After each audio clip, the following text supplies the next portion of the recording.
Good evening, brothers, sisters, and gender-norm resistors. It's a time of the week again. Time for another Pirates of the Geek Vortex podcast with me, your host, Ollamh. Welcome. Yes, we're back at it again. And let's just go ahead and jump right on into the Pirates Voice chat and see how everybody's doing.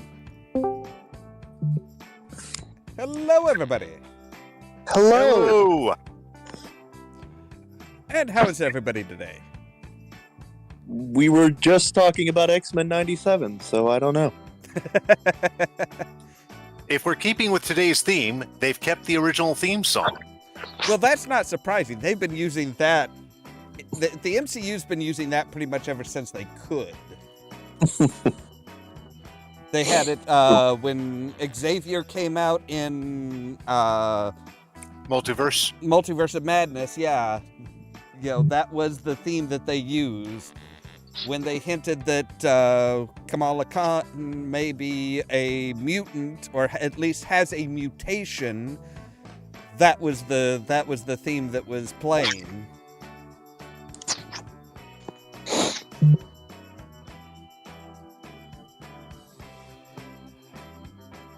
Now, has anybody have either of you seen the full official trailer for the Fallout series? I have not seen the trailer for it, but I've seen the production stills and a couple of actors' reactions to their roles. I've seen a still shot of what I believe to be the main three characters. It looked like a Vault Dweller, a Brotherhood of Steel and person, and a ghoul sharpshooter.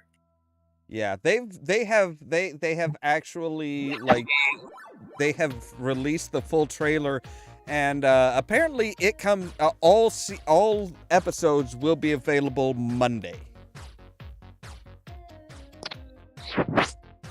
Huh. I know the guy playing the ghoul was saying that he fell asleep in his makeup at one point, woke up, looked in the mirror, and then immediately freaked himself the fuck out. Yeah, that's not surprising. I was like, well, at least you know it's effective makeup. Oh, yeah. But yeah, it's like, just the full trailer that they did, it looks like it's going to be interesting. I don't know, how much of it's actually going to tie into the games and stuff, but they definitely have a lot of, like, little hints and stuff to the series. One of the first ones that I noticed in their full trailer was they were saying, like, welcome to Shady Sands Library. And I'm like, oh, hey, I know Shady Sands. I remember Shady Sands. So it's nice that they're at least acknowledging, like, all the way back to the original. Not just being like, oh, hey, yeah, so we're gonna have it set, it's gonna have absolutely zero ties and no references and stuff like that. It's like, okay, kind of like Bethesda did when they came out with Fallout 3, where it's like, well, we'll use some of the stuff, but we're gonna, we're not gonna really have much of a, it's a continuation, but kind of not, because somehow Jet's over on the East Coast.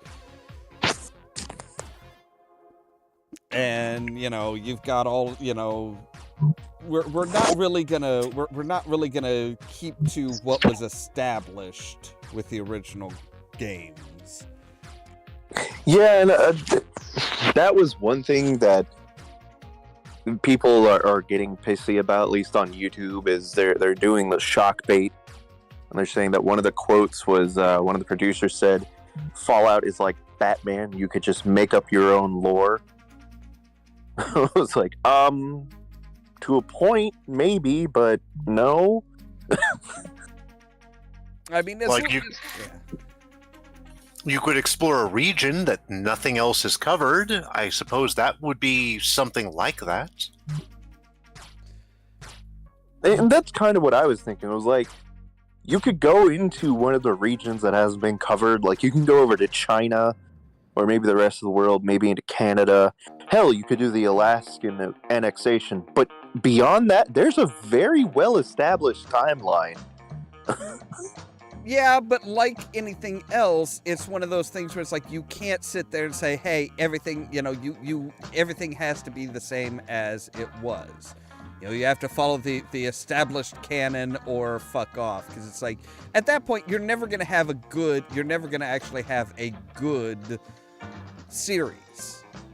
Yeah, but I mean, all I'm saying is like, which part of the lore are you saying you can make up your own with?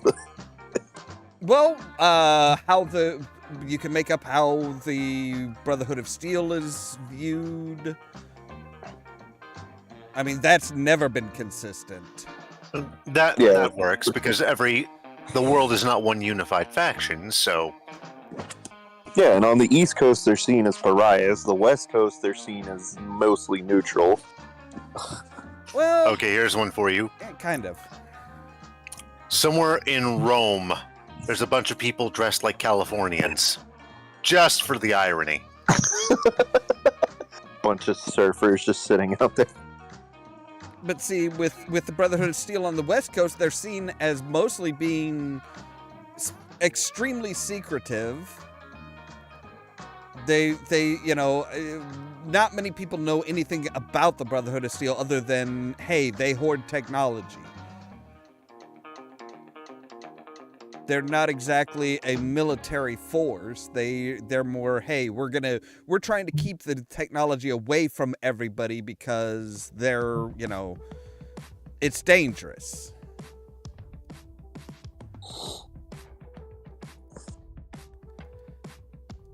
And as much as it would be interesting to see, like, go into China or to up to Canada or something like that, that's not really much of an option because everybody's going to expect to see everybody's going to expect to see Vault Tech and stuff like that. Vault Tech was strictly an American, a U.S. company. They didn't build vaults anywhere outside the U.S. And Canada was annexed so close to the onset of the bombs dropping that they wouldn't have had time to do anything as far as building vaults in Canada. True. My question is, I want to say which game, but what I really mean is, like, which region and which time are they going to be basing it closest to? I mean, it looks like they're kind of doing they're kind of pulling a lot of things from different stuff. Like it's set on the West Coast, but they also have Super Duper March, which was an East Coast thing. I thought there was a Super Duper Mart in New Vegas.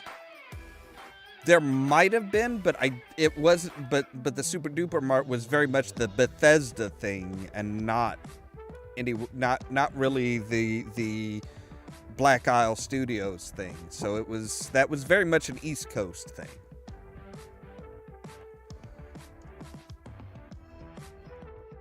They could just put it in Utah. They could. Have the new Canaanites. Let me look and see here.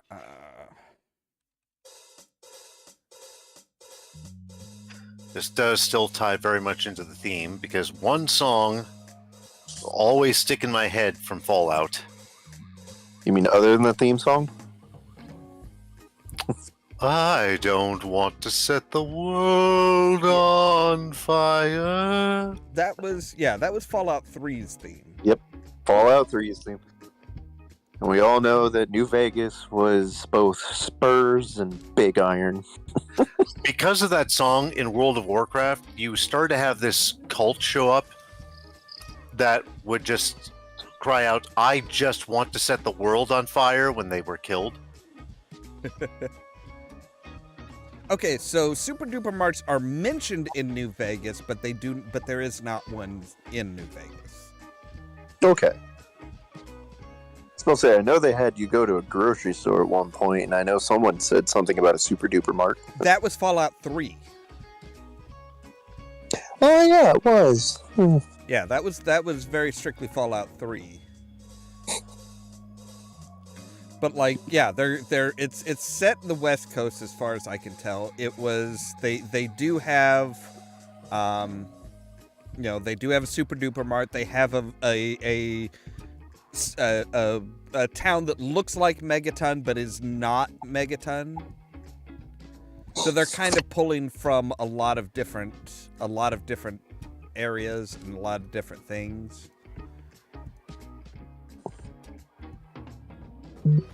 But I can only imagine what they would do if they actually did do Megaton. I mean, from the stills that they've shown, it looks good. It looks almost identical to Megaton.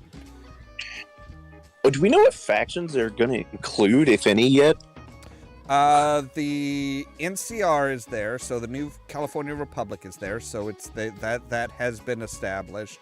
Brotherhood of Steel is going to be in it, and of course you're going to have there's going to be at least a couple different vaults. Yeah. Well, I figured New California was a given because if you're placing it in California. Yeah, if they're not going all the way back to the Fallout 1 era,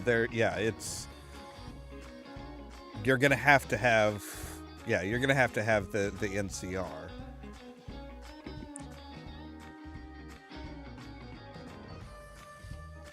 But yeah, it's been so long since I played. I just want to see them try to convincingly pull off the Children of Adam and not have them come off as just a bunch of weird cosplayers. I mean, I think they could do it. I mean, that's one of the things that Bethesda came up with that was really, really done well was the Children of Adam. The Children of Adam are fucking terrifying. Yeah. Yes. And it's not just the fanaticism, it's the fact that somehow they are in fact humans that have become immune to radiation, but are still batshit. I mean, that's one of the questions of, okay, so are they really that batshit crazy Are they really that immune if they're that batshit?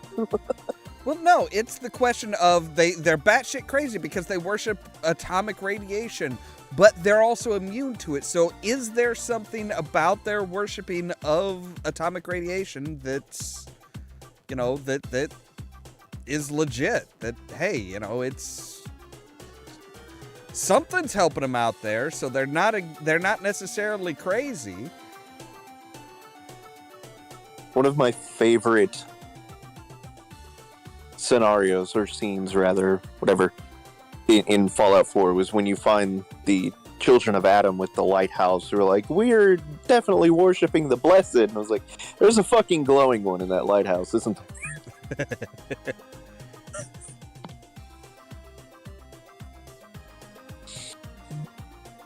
But kind of coming around to the topic a bit, or at least part of the topic, I've revisited a series that I loved from the start that really does use music, really does use the idea of music and stuff perfectly, and that was Moral Oral. I did not get into Moral Oral. Nor did I. It is a very well done and interesting series, because it starts off all happy and nice, and it's just kind of goofy and like, oh well, this kid just keeps misunderstanding what the religious people are telling him and stuff, and then he finds out that, oh wait, then towards at the end of the first season and into the second and third, it's like, oh wait, no, all the people that he trusts and believes in and stuff they're not nearly as good as he thought. And he starts realizing exactly how screwed up everybody is. Like, it's like, oh no, he always believed that his mother and father dearly loved each other and stuff. It's like, no, they can barely stand each other. The only reason they're still together is because that's what's expected of them. But they use a lot of the Mountain Goats, a lot of music from the Mountain Goats, which is an absolutely fantastic group.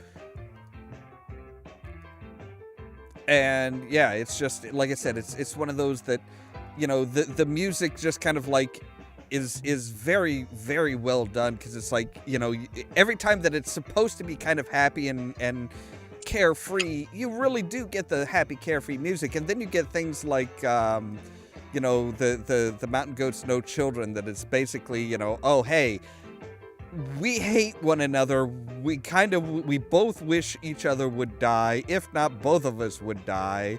And just, yeah, it's like, oh shit, no, things, you know, you really get that feeling with the music that's chosen, that it's like, okay, so nobody here is really happy. Nobody is having a good time.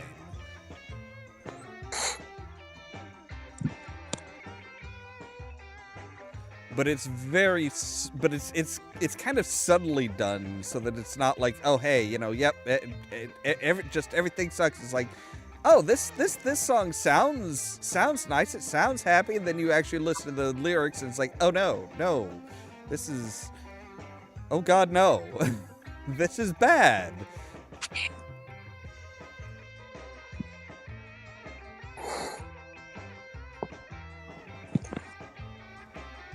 Kind of reminds me of Don't Hug Me, I'm Scared. Kind of, yeah. It was the series that a lot of people say was kind of that series walked so that stuff like BoJack Horseman or Rick and Morty could run. Because it was very much, it was at a time when Adult Swim was just kind of trying out some new things. It was really taking a lot of risks with stuff, and that was one of them that they're like, okay, we're gonna go ahead and give you some time. We'll see what you can do with this. And then it was like, oh, okay, so yeah, I mean, you can make kind of this, you know, happy on the surface, but getting creepier and weirder and more disturbing as you get further into it, type of thing. And it's like, that really was where, you know, and you look at that versus like like I said, like BoJack Horseman or Rick and Morty, and it's like, yeah, so you can really see the connection between them all.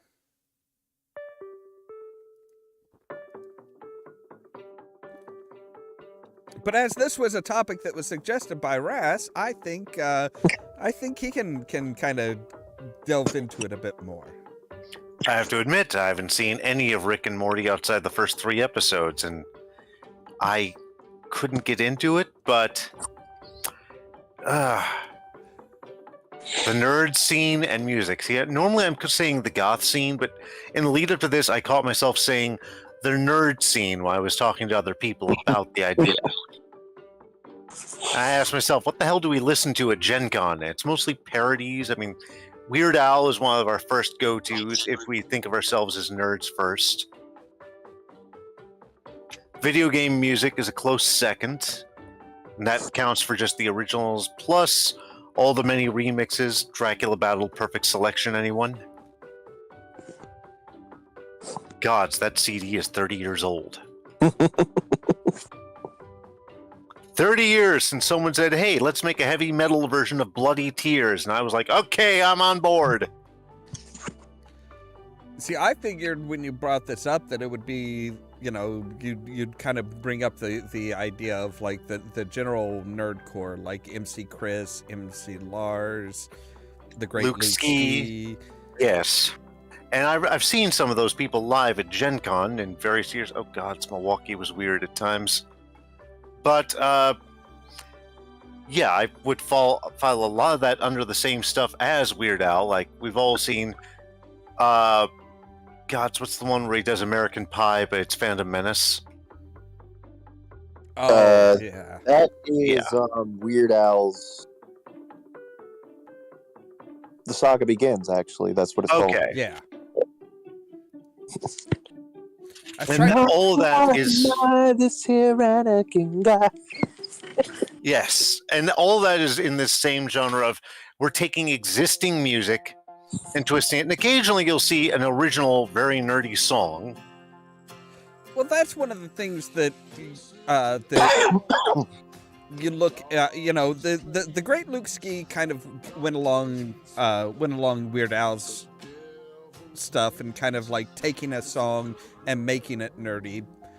But then you've got MC Chris that most of his stuff is, you know, he may sample some of a theme song if he's singing about a specific topic, but he generally writes his own music behind it.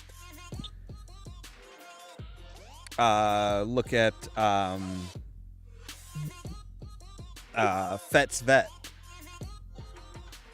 for example. That was one that there's a version where he samples some of the Duel of the Fates behind it, but that was not the original that he came up with.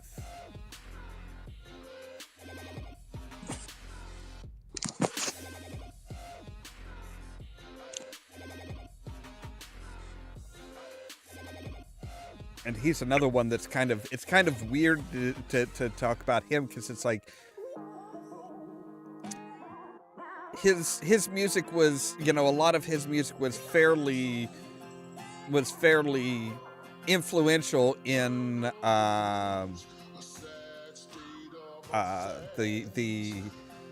what was it? C-Lab 2021. Okay. So maybe I think I've heard a bit of MC Chris, because I had some coworkers back in my pizza days that loved playing him in the background of the shop. Yeah, he actually played Hesh on C-Lab 2021. So of course, you know, when he had some music, he'd be like, "Hey, you know, we can put this here," and they're like, "Oh, all right, yeah."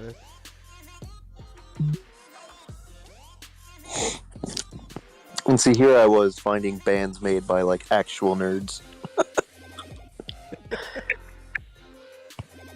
I mean, you and I talked about the ultimate example earlier, where we were talking about the Black Mages, because yes, you don't get nerdier than the actual creators of the video game making the music for the game. Especially when I saw their first music video they did for that. And then later that music comes back as a dungeon. Yeah. Well, there's just something hilarious about seeing the creator of the game being like, "This is my least favorite song," and then goes into an epic heavy metal version of the boss music.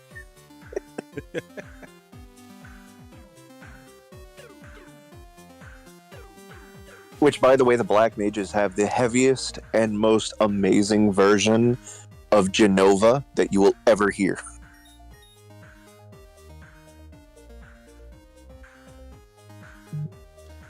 See, you say stuff like that, and I'm thinking of oh gods, they keep changing the name. I think they used to be like Level 70 Epic Tauren Chieftains. Yeah. Yeah, they raise the cap every time, except for when the cap suddenly got lowered. And now I don't even know what they're called. I just know they show up at the Dark Moon Fair, and wow. And I can't even remember the last time I went to the Dark Moon Fair in game. I think I was trying for the Warlock Wings, and I just gave up.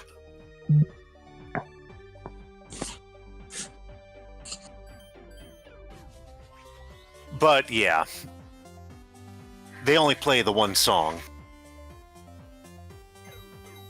I was gonna say they've got quite a few that were very WoW oriented. Yeah, but when they're in game, they only play the one song. Which one? Bloody hell! Now I can't even remember its name. I'm going to go look them up real quick. I'm sure I'll see it. Because they did I Am Murloc, they did Big Blue Dress. Everybody loves I Am Murloc.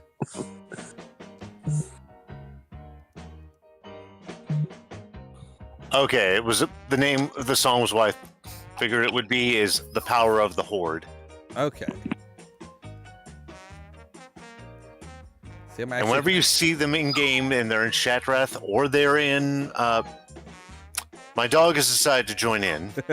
Sounds like it.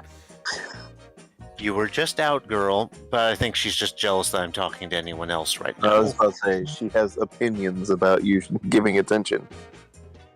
Yes, she does. I would turn on the camera, but I don't think we can broadcast Olive to the audience quite that well through Discord. No, I don't think that would work. Yeah.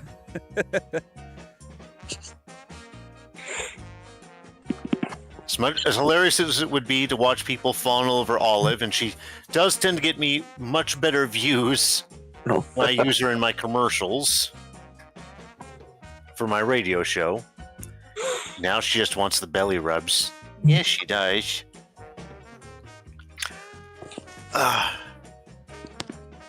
But yeah, they just show up in Shattrath and the Darkmoon Fair in game, and they just play Power of the Horde every time.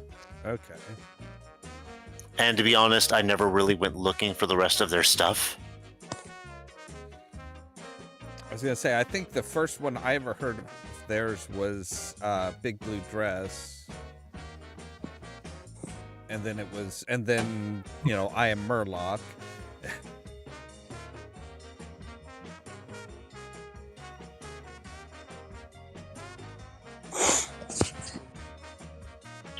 Then we've got all those, so many video game specialty bands like, oh god, what's the name of that one that mostly do Mega Man covers?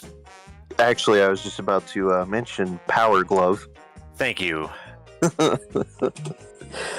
They do Mega Man, they do Zelda, they've done... Oh, jeez, they've done just about everything.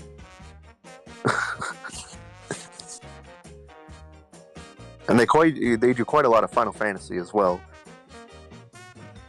What was the Kirby Crackle? That was the one that I was thinking of earlier today. They're the ones that did Vault 101. And they did a few others.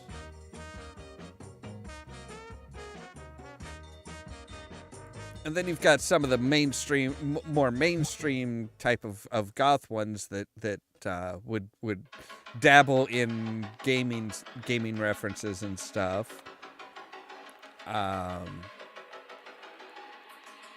What's that name? What's the band name? Was it Gothsicles? There is Gothsicles, but I don't know what they specialize in. Gothsicles got themselves on the map with for video games with a song called Save That Mermaid. I actually saw them perform it live. We haven't been talking about the Gothsicles much in the goth industrial crowd for a very certain reason lately. Let's just say they courted controversy. Who doesn't? Oh, this one was a step too far even for me. Like, I'm tiptoeing around this one, but only because this is not my show.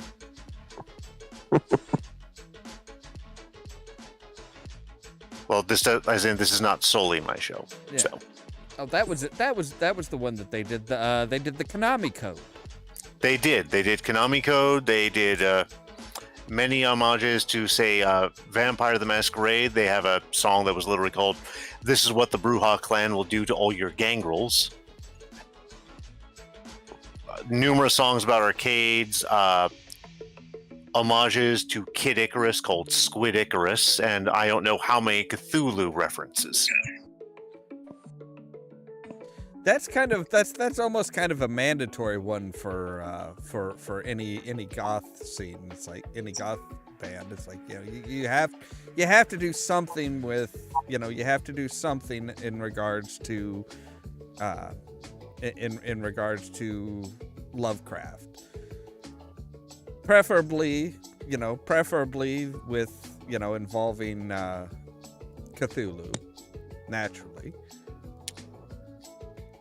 Narthlotep usually works his way into a lyric somewhere.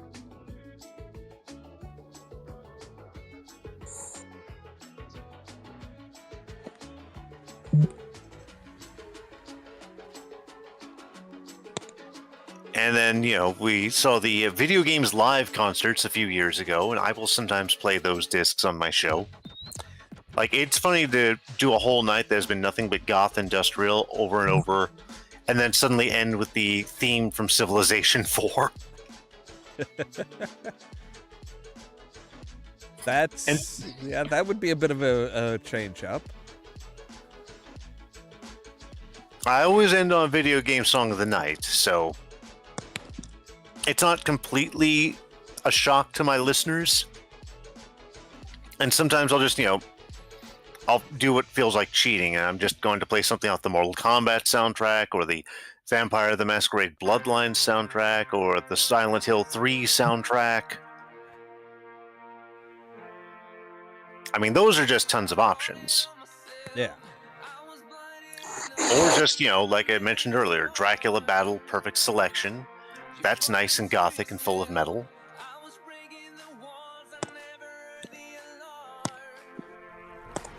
Let's see, the Mortal Kombat soundtrack kind of takes it into the touching on the idea of how to use the music properly in either a movie or a game or something like that. Well, that's the funny thing. See, people associate the song Techno Syndrome with Mortal Kombat, but you know it's not on that soundtrack? Not a pure version of it, anyway. Yeah. It did play in the closing credits of the original movie, but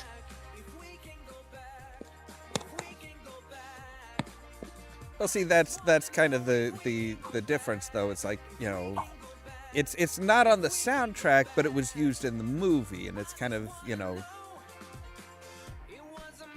that's kind of the point that I'm making as far as how well you use it. It's like, you know, the music that was used in Mortal Kombat was well done.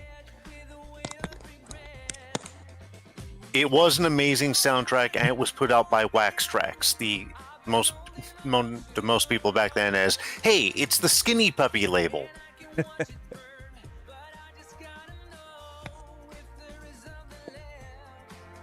And overall, there's just not a bad song on the entire soundtrack. Yeah. I mean, there's a short one, which is just 40 seconds of Shang Tsung going, and now for a taste of things to come. There's an 8-minute track by Orbital. But I probably played mine into the ground as a kid, as a teenager, of course, because it was 1995 and I had to get that damn thing.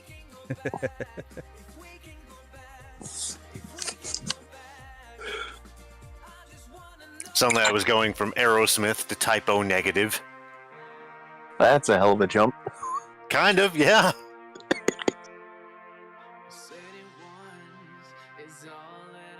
Then a few years later, as Ollamh can tell you, I'm DJing at C Street, and we're just putting on the Time Lords and the KLF. I find it hilarious that industrial seems to be like the gateway to nerdcore and all that shit.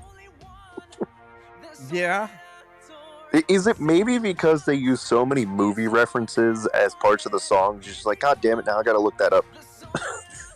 Oh, God, that's everything from Velvet Acid Christ right there is a Brad Pitt movie reference. Let's not forget Combi Christ and their love of Full Metal Jacket. I try to forget Combi Christ in general. I much preferred Angel Spit anyways. I mean, There was another band with members of Combi Christ in it that, yeah, I'm going to try not to go down too far the goth industrial rabbit hole tonight. Too far. I'll delve a little bit. See, Second Life was also my introduction to the industrial scene. So it got really annoying because I figured out quickly that they would play the same 10 songs over and over. Multiple DJs at the same club every night in a row. That could happen when, like, you got that mostly taken care of at the castle in Tampa, but it could still happen. It got to the point that I would follow the DJs around to different clubs. They'd be like, I got a different set tonight. I was like, okay, cool. And then they'd start the set, and I'd just, like, name the songs, like, one right after the other. Like, how'd you know my set? I was like, because you play the same goddamn thing every week. I just have to ask, how many times was Zombie Nation used? Zombie Nation was really big by the time I started Second Life, so it was every DJ would play it at least once per set. And when I was working the clubs, I would work an 8-hour shift. Each one was about 2 hours, so that's 3 sets. So at least 3 times per day. God, 2005, 2006. It was actually 2008. Oh, that thing wouldn't die. Of course not. It's Zombie Nation. It was Zombie Nation, then This Is My Rifle, 100%. Then we would get,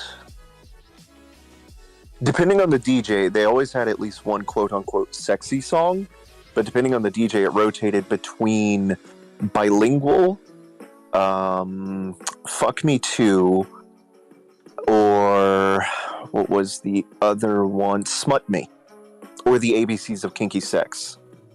See, I would have gone to Lords of Acid if I want a sexy song, or My Life. Everybody played Lords of Acid. But which song did they play? Well, that was the thing. At least with Lords of Acid, you have such a good discography that, like, they would actually rotate songs. So you would hear Stripper, you would hear Pussy, you would hear, all that shit. And I was like, well, at least when you play Lords of Acid, I can eventually hear a new song. And I try not to, I will use Lords of Acid, but I will try not to play any one song into the ground. See, that was the problem. That's kind of the problem with Second Life, is that's what people wanted. Yeah. That's still to this day pretty much what people want is... I mean, you can ask Ollamh because he's heard me DJ, actually, in Second Life. Like, we would... What did we have that one day? Did we switch off between 3 DJs? I don't remember. Yeah, but it was like at least me and one other DJ, and the one DJ literally just played a straight set of nothing but meme songs because that's what was popular at the time. No rhythm or rhyme. And then mine, I always have a theme and I stick to it. So like if I'm doing a sexy theme, it'll be all these songs about sex. If I'm doing a dark theme, it'll be vampires, monsters, blood, whatever. But I at least try. Yeah, maybe when I first start DJing in the club I've got in FF, you can be one of the first DJs. See, that was the thing though with Second Life in particular.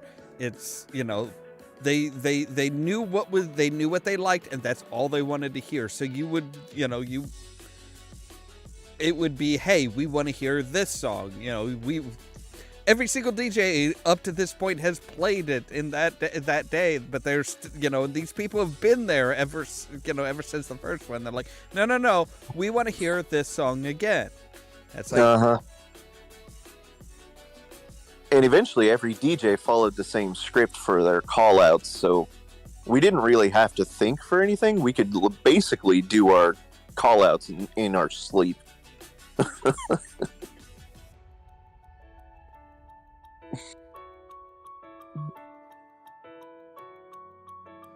Yeah, that was one of those that was one of those things where it was just It's like, okay, so you guys don't really want anything new. You want to hear the same old stuff. Okay. So yeah, you literally could just program in a, okay, people always ask for this song, this song, this song. You didn't really have to do much in the way of thinking because nobody wanted anything new. So it's just like, okay, fine, here, boom. Yeah. I mean, eventually it got to the point where by the time I started DJing, once I got my confidence up and I was actually willing to talk on mic, like I said, every DJ followed the same script. So it was always just like, oh, pick a club. Fuck it, corruption's not around anymore. So it'd always be like, if it was a female, it would be, oh, hello, my lovelies, and hello, Club Corruption. If it was a male, it'd be like, what's up, Corruption? This is DJ blah, blah, blah, blah, blah. And tonight, all you sexy people, we're gonna have a party. We're gonna have some Combi Christ and some whatever else they decided to throw in there. Like, the goth DJs would use Lordy sometimes. The straight industrial would always use Combi, Angel Spit, and Typo Negative. We never once got a Depeche Mode, and that pissed me off. And then it was, like I said, it was always the same song. So you got This Is My Rifle and Fuck Machine and, God, what else?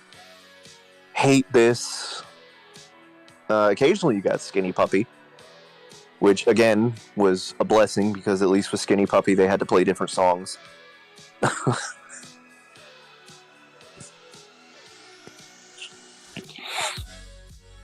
I mean, yeah, it's best not to just play the same one week after week after week. It wasn't Some even week people after do week, it. day after day. These people would have like the same time slot 3 to 4 days a week.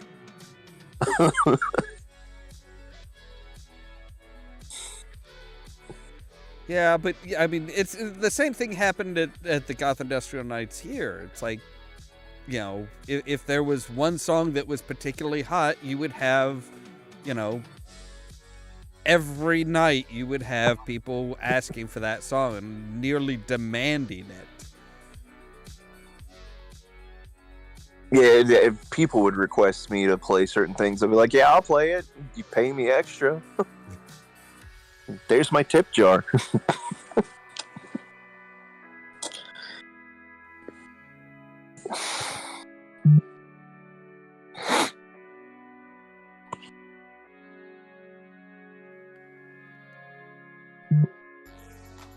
So what would you guys say is like a TV series or a movie that particularly used their soundtrack effectively? Not counting musicals? Yeah, not counting musicals. That's cheating.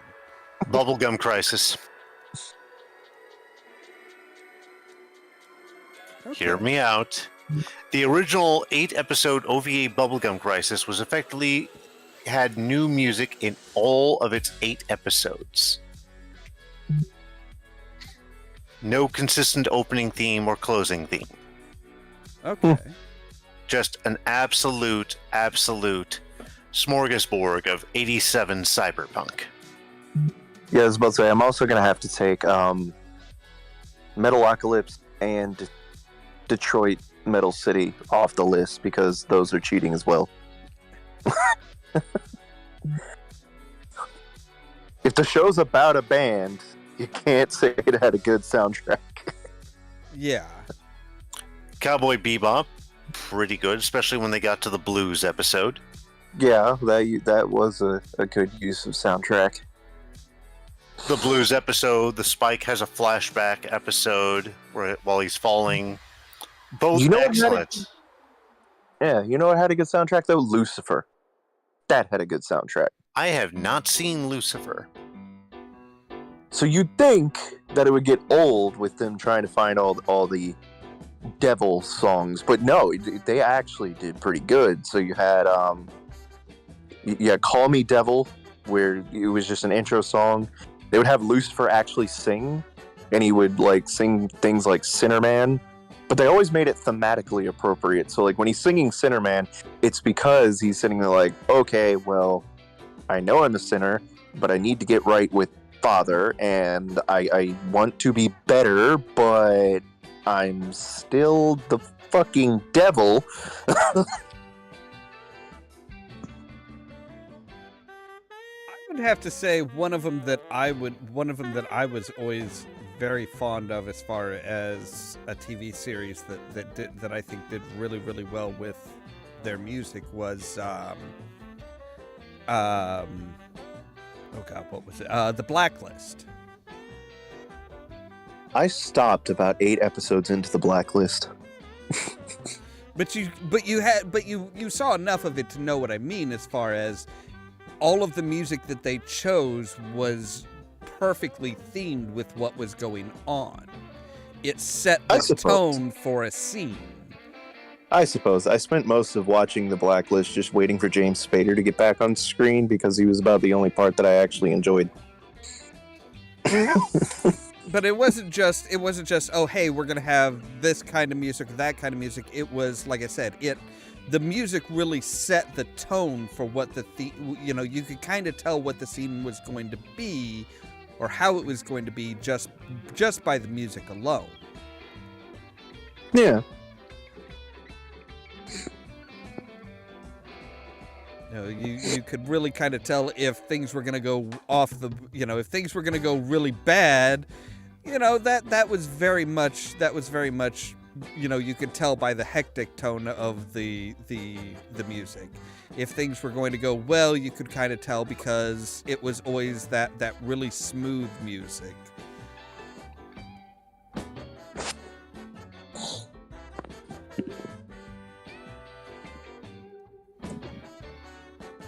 And that's what I mean a bit more about as far as like how they use the music, rather than not just they picked good music, but they used the music to really emphasize a scene or something in the movie. Like, yeah, Mortal Kombat had a great soundtrack, but they also used it to really give you a sense of danger, whether a sense of danger as far as the actual as far as the different fights and stuff like that. The song Goro vs. Art off that soundtrack alone emphasizes that, because as it changes, you can sense the scene shifting from hopeful to oh shit.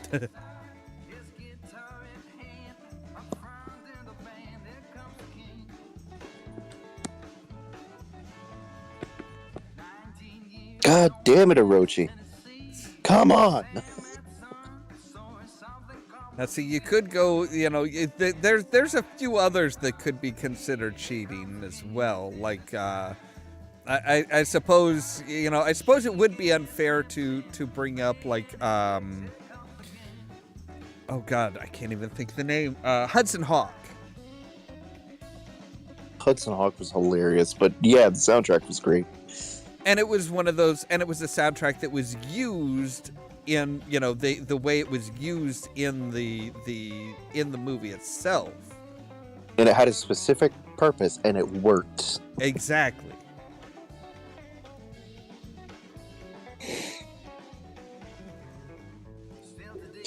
I mean, I think that the best part of that is it's one of the few examples where when they say, hey, this scene is going to be this amount of time, it actually is, because you have the song being sang right there. Yeah.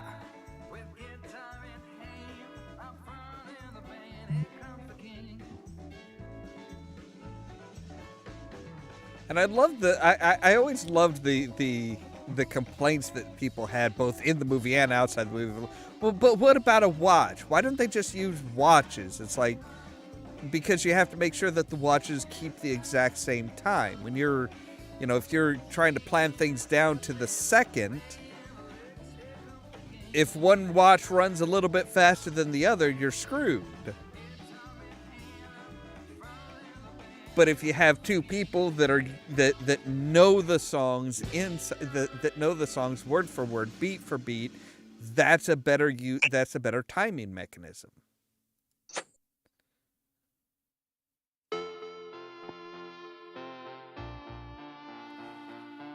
Of course, that movie always gets a lot of hate no matter what. It's like, and I never understood why. It's like, did you guys really think that it was just going to be a dead serious fucking... Did you really think it was just going to be a dead serious movie or something like that? We're still talking about Hudson Hawk? Yeah.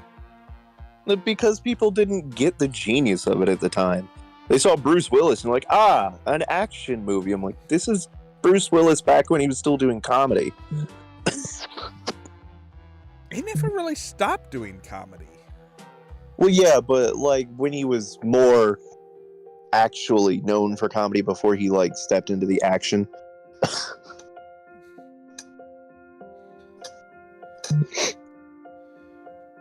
Which just makes me wonder, what was your favorite bit of Hudson Hawk? I'm not. I don't know. I don't know if I had a favorite bit. I mean, I know there's people who love the candy bars. I especially love Kit Kat.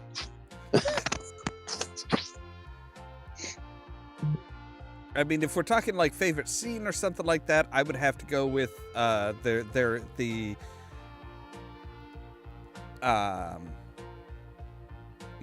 final assault that they wound up doing.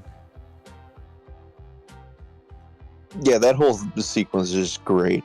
The side by side. There are still days where I'll get stuck in a loop in a game, and then the moment I break out, I just hear my hat.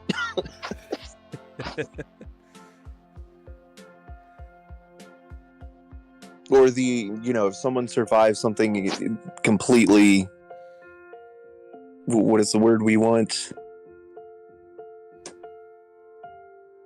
Miraculously, I guess. It's not the word I wanted, but, they go through this chain of events, and you're like, yeah, they're definitely dead. And they come out, I just hear him with Tommy with, you're supposed to be on fire at the bottom of a cliff.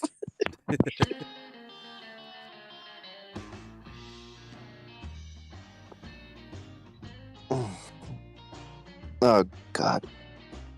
Somebody in Orochi is trying to make a combat system, and I cannot make heads or tails, so I had them do a shakedown. I still can't figure this thing out.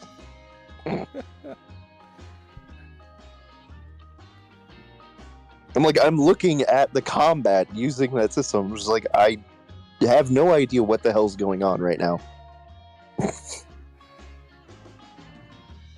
I mean, there's been a lot of suboptimal game system combats out there. Well, they want to start with 3 points in, I think they said 4 areas. And what kind of dice would we use? We use D20, D100s? It's like, if you've only got 3 points, use a D6. What the hell's the point of having 100 if you only have 3 points in this? Probably specific hit location charts or something like that. Well, that's the thing. They don't want to roll for specific hits. They want to emote the action that they want to take and then roll to see if it succeeds or not. And that much I get. But then also we've got this modifier and this modifier and this modifier. Didn't you say you wanted this simple? All systems become GURPS. Well, considering they're also using this as adult combat, this is more becoming fatal. Look, it's all fun and games until someone has aerial circumference as a roll. That might be an aim roll in this system. I don't know. There are rolls that even... Wait, I don't want to quote that book. Why did we attach charisma to an erotic attack?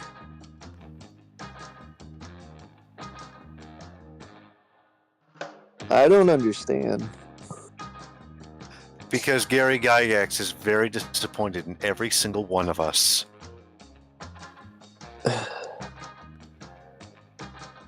I mean, depending on what type of erotic attack, I mean... No, any erotic attack. If you want to make a lust attack against your opponent, you have to use your charisma to attack. I was like, what? Charisma has nothing to do with my hands groping a titty. No, but it. Are we really What gonna have we done? We're not going to hash this out right now. We should not hash this out. I already feel worse. All I'm gonna say is it's not about it's about technique and convincing the other person that it's something that they like. But that's the problem. This is okay. You already know the person who made it. It's the little creepy ass shaman I had running around, and the problem is it is supposed to be for the same concept as G-Land was. So it's supposed to be Amazon versus Amazon combat. There is no convincing that, hey, you want this. This is two people like, hey, I'm going to do this whether you like it or not. Charisma has nothing to do with this. Yeah, then they need to just drop the D&D aspect of it and just be like, look, this, yeah. We're like four of us. We're like, can we just stop? Like, we don't need a combat system. Just, if you absolutely must have combat, just have a third person there to, like, moderate. Yeah.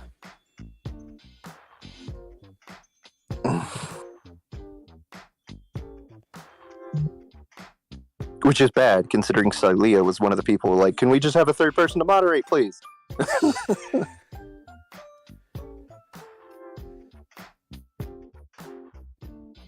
I have not tuned into your game in a bit, but now I have questions. Don't you just don't just don't. Trust me, you do not want to know. If you absolutely must, you can ask me in private later, but I would say preserve your goddamn sanity. I was no WBN for 4 years. There is none left. You say that. You remember I'm the bastard who converted all of Vampire the Masquerade to D&D in the 3.5 days. Mm-hmm. I remember. I also know that there are depths of insanity that even you might not know.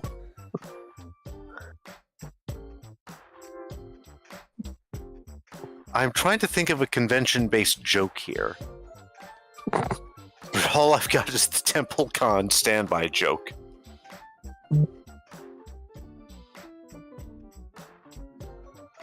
No one's heard that one?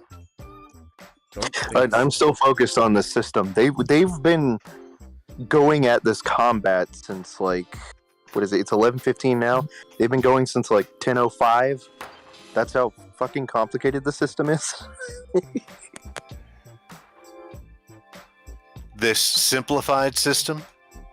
Yes. I think somebody needs to hand them a dictionary. But not a thesaurus. It's because, like I pointed out, they're like, okay, well, I want to do this basic system with this basic. I was like, all right, what do you mean basic? They're like, I want these points in this, but then, like, we'll just roll for things. I was like, okay, but you're doing this on a role-play sim, which means inevitably you're going to get people who are like, well, my character has these skills and this part of their backstory, which gives them this skill. How do I use that in the combat system? I was like, for example, like, take our group. I was like, if you were to take this person from our group, that person is a master assassin who is skilled with blades and poison. I was like, and then you take this person of our group who skimped out on her training and knows absolute jack shit other than I flash my tits and hope that works. That's not an even fight. How did this come up?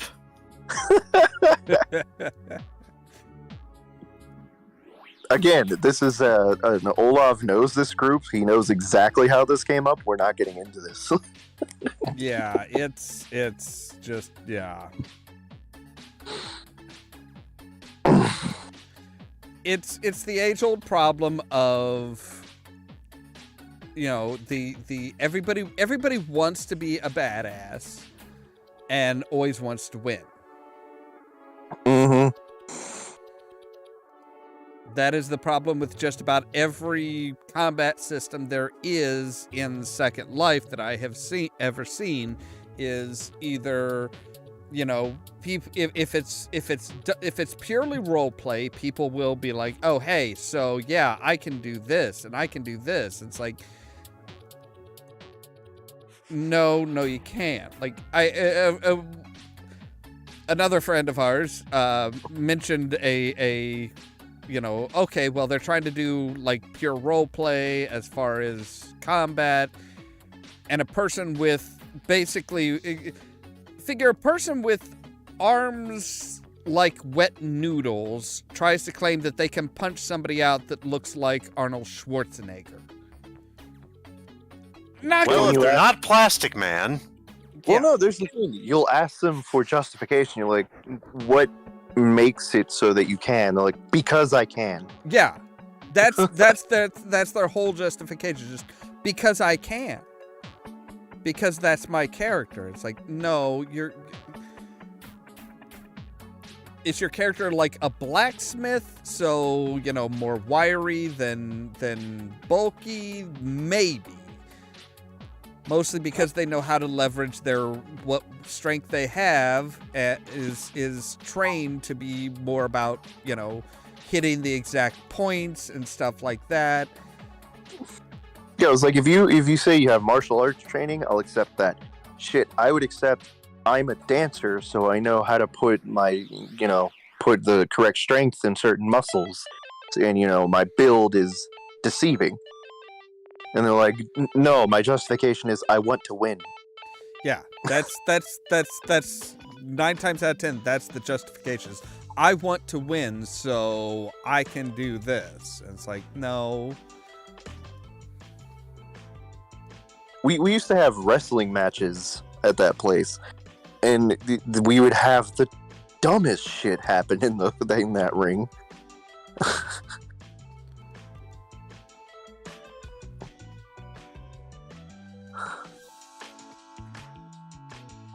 It's like, for example, you know, in any system, be it D&D, whatever, if you get hit with a rock upside the head, you're going to be dazed, at the very least.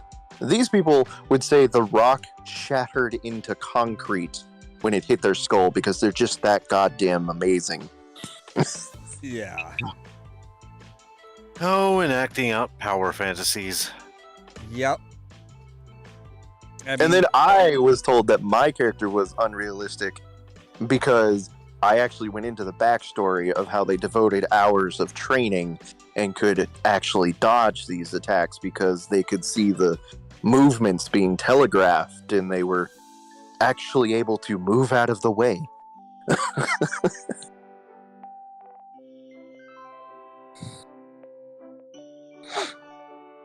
Yeah, 9 times out of 10, the biggest problem with doing any type of RP type combat like in a place like that is people's egos get way out of whack. They cannot conceive their character ever losing because their egos are just that fucking massive. And then the moment anybody actually, you know, did something realistic and showed that they take damage, like if I got kicked in the ribs, I'd, you know, play that I was winded and probably bruised, maybe even a broken rib, depends on how hard that hit. But the moment I did that, they're like, ha, you've lost. I was like, what? No, you just hit me, so I'm reacting appropriately. Yeah.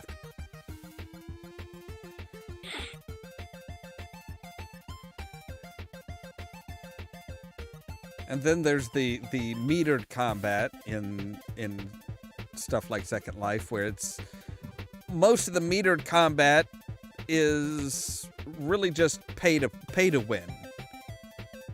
Yeah, because the meters are absolute shit. Well, the meters aren't the problem. It's people can make their own weapons and decide how strong they are, how much damage they do, and stuff like that. So all of a sudden you've got two people that have the same type of swords, but one does 2 points of damage, one does 6. Because they spent more money on a quote-unquote better sword. And it's really just the person who made the sword scripted it so that it would do X amount of damage. And it's like, okay, so if you can just pay to have a better weapon, that's kind of fucked up. Okay, wait, they posted their explanation of this system. And I'm laughing because they're like, the idea is that combat is streamlined, and then it takes 2 paragraphs for them to describe 1 round of combat. Yeah, that's. It says the idea is combat itself is streamlined. A character roleplays their attack rolls, the defender rolls. Their response is part of their next whole post in which they also attack, whereas the adult portion is more drawn out because it's sexy. So the grapple attempt is rolled, then if it hits, the actual grapple is role-played, and then the defender role-plays the response because, of course, if it misses, no response is needed until your next post, where it becomes a part of the same post as the attack, same as if a regular attack was made. I hope that makes sense. It keeps the posting quicker, except in case of the not safe for work, whereas that's most likely an agreed upon thing, so it's longer. Basically, player 1 emotes an attack, then rolls for attack, then player 2 rolls for defense, then emotes their defense and their attack following up. Yeah, see, I'm already lost. How about you guys? Yeah? I mean, it makes sense. It's not. It does make sense, but it's like, how they come up with but it's more streamlined. It's like, no, it's just you're focusing on different things. Like it is in no way streamlined. That is. Yeah, I was about to say, like, if you say streamlined and then you're like, but this and this and this and this and this, that does no. Stop it. Like I said, it's like, okay, you're focusing on something different, which is fine. But, it's not streamlined. You're just shifting the focus from trying to figure out, going through a bunch of charts each roll to just, okay, the rolling system, figuring out who wins and who loses, that is kind of streamlined. But then you're adding in a bunch of RP stuff.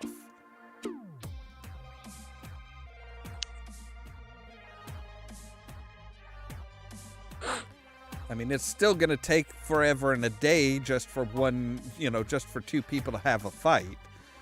This is why you and I were so against having a combat system in the first place.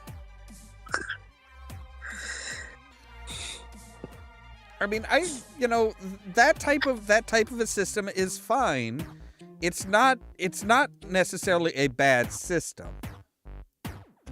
It's just, you're trying to say that it's streamlined, but you're just shifting focus. Yeah. And this was Second Life? Yep. Yeah, that's where they want to put it. See, I never saw combat in Second Life. I wasn't there long, but... I mean, that's the thing. That's what we're saying. There's multiple systems. There's HUDs, there's...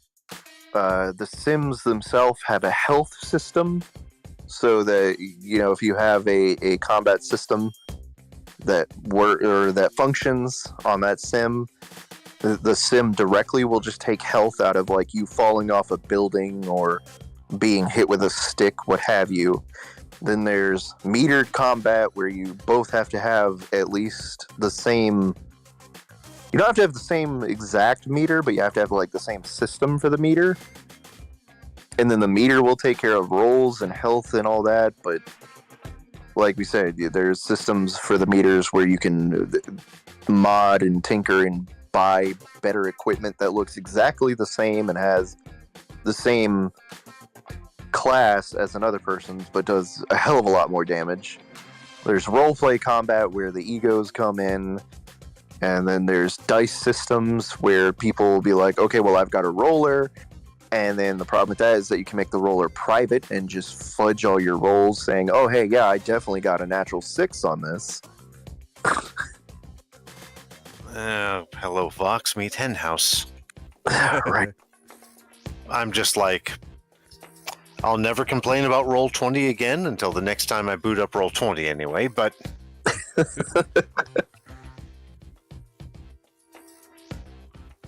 Honestly, that's why I stopped using Roll20 system. My D&D campaign just devolved into, like, we're not rolling for shit because you guys can't even decide what roll you want to use for this. Oh, I meant the website so everyone can see the rolls, but... Oh, I know. They wanted me to run it on D20, and I still have the game on D20. We just don't use it. Like, they're using it for their character sheet and their inventory. That's it. Wow. Yeah, and I stopped with the rolls the moment, like, one of my rogue went into a room. And I was like, before you go into the room, would you like to use... I think I said a perception check. Yeah, I was like, would you like to use a perception check to see if there's any tripwires or traps around the door? Like, well, wouldn't that be insight? I was like, how the fuck is that insight? No, that's They're like, what literally about... you seen something. Yeah, they're like, what about dexterity? I was like, you don't know if there's a trap.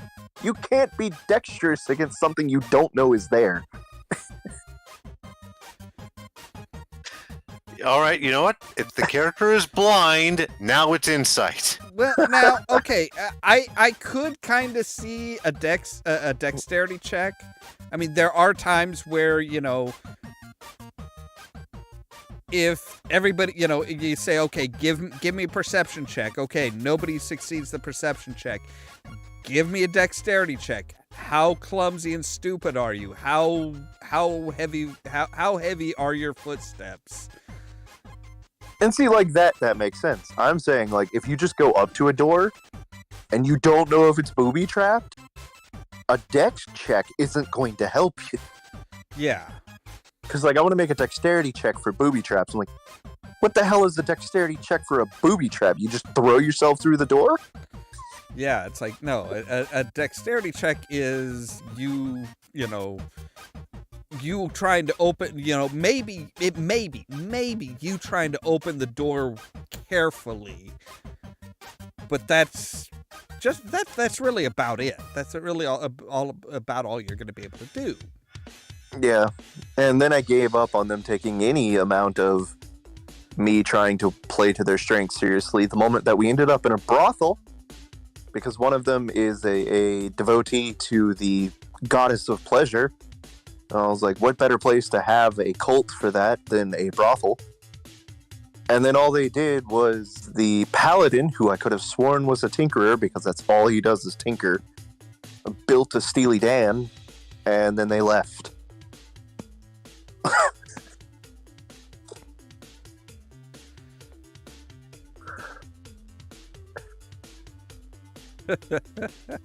And the horrible part is me and Ras made this amazing story for the campaign. Now I'm like, I don't even want to tell you this story. Like, I would rather just scrap this entire thing and start over with new characters, because Jesus.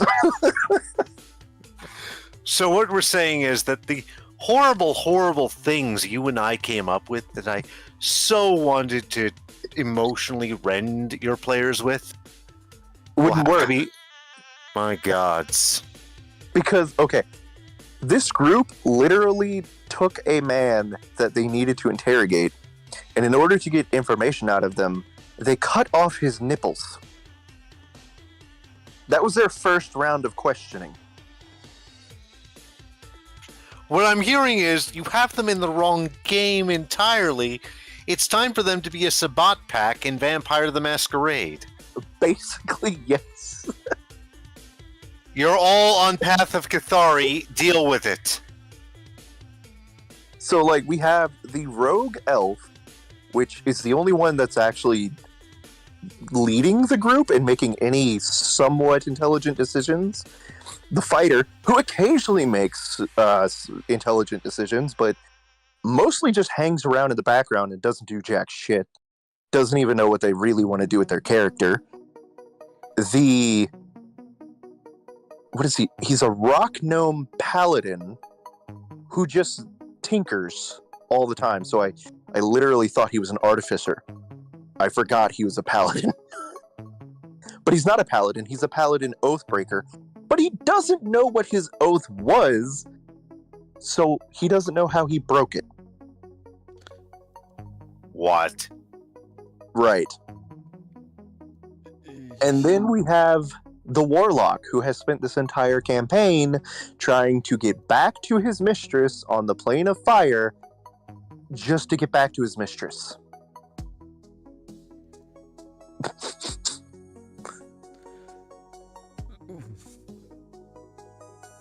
Why is cutting off nipples the most normal thing I just heard in that whole thing? Oh, wait. I forgot about our barbarian. Our barbarian, he's the one who is the follower of the goddess of pleasure. But that is only because I ended up making that character, because it's actually my partner's character, but he couldn't decide what he wanted to play. So I just rolled him something random. And he's wearing an enchanted suit of armor to where he looks like he's just a halfling in a plate of armor, like a full plate armor, with full face helm and everything, so you can't see anything of who's inside. But when he takes the armor off, he is actually a bugbear.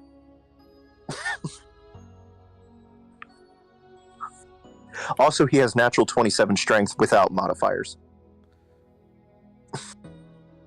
In 5e?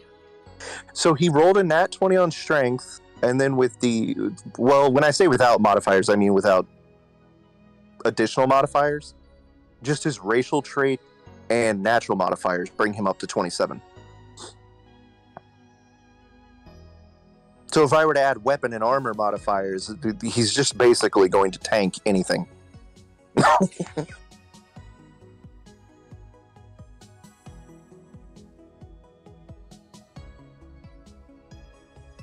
And now you see why this campaign is hard for me to write for.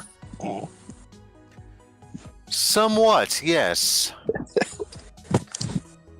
I was like, let me write an enemy. And I'm like, wait, I can't write an enemy. They're just going to throw the damn bugbear at it.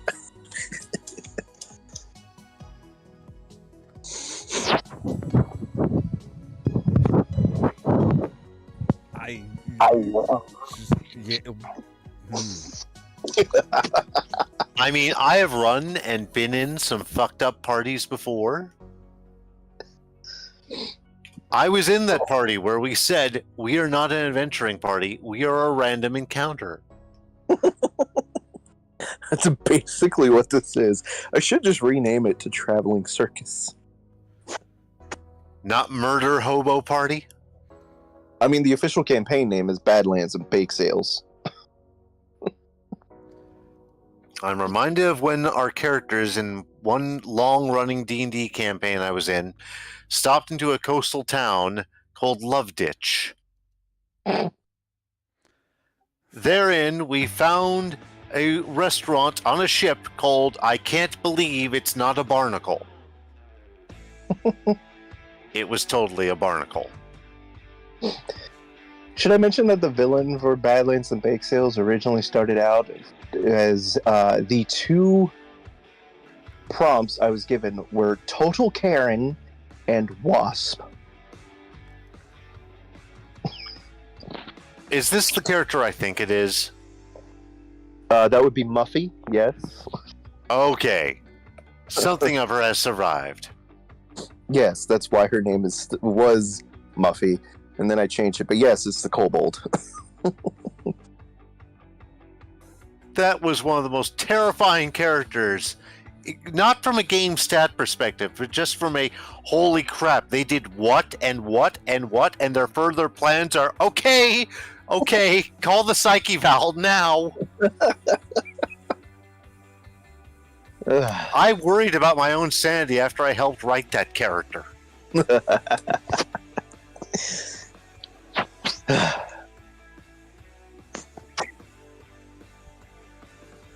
And that was just basing off the prototype. You know, I have to thank you, Caden.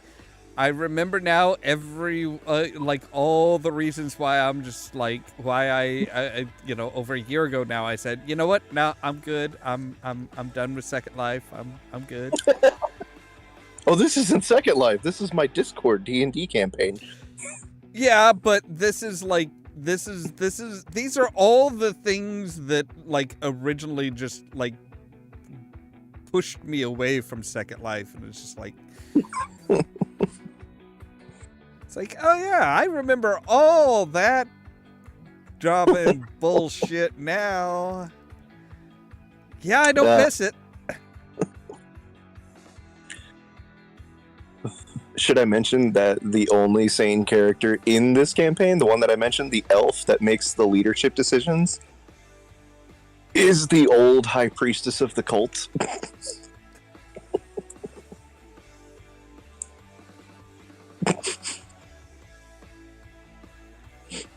I'm just going to give you a moment to let that sink in. That's the sane character in this campaign. That is horrifying. Yeah. I think I will go with horrifying. I would concur.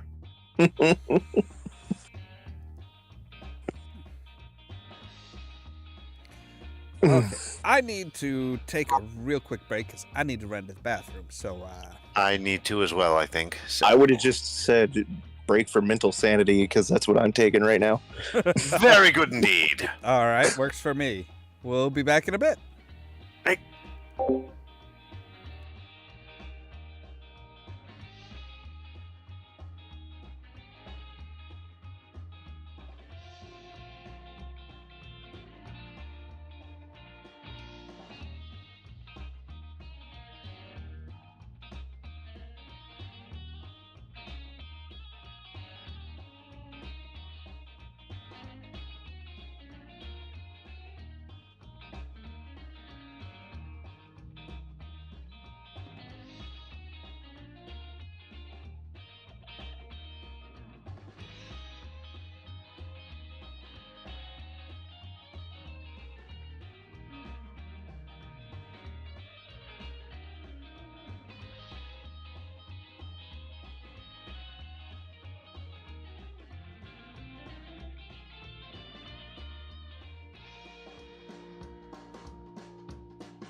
Have never been clearer.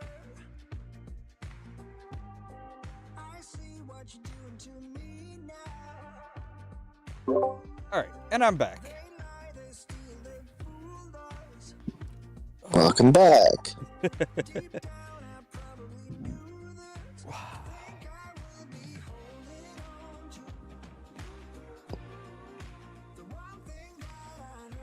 Are you still on your mental recovery break? I mean, considering that we're back, I suppose not.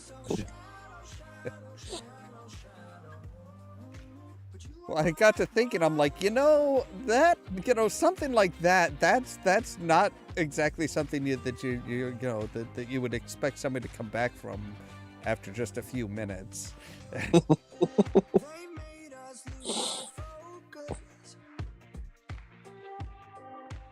Disassociation is a wonderful thing.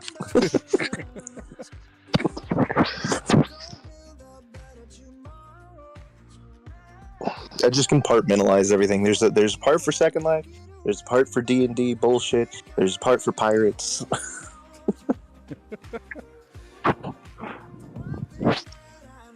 And back. Welcome back. Stay away. We both know I'm not that smart. Now, I will say, as far as the actual topic for tonight, one aspect that we didn't really talk about was the idea was how much music can be influenced with influenced video games. And there's one series in particular that I think always did a really good job with that. That was Saints Row. I never actually played through Saints Row. I own Saints Row for the PS3, Saints Row 2, based on a recommendation made by Ben Yahtzee Crenshaw, i.e. zero punctuation. But my gods, the load times. Yeah, I mean, I think they really kind of started it with Saints Row 3 and then continued it on with 4 and then the reboot.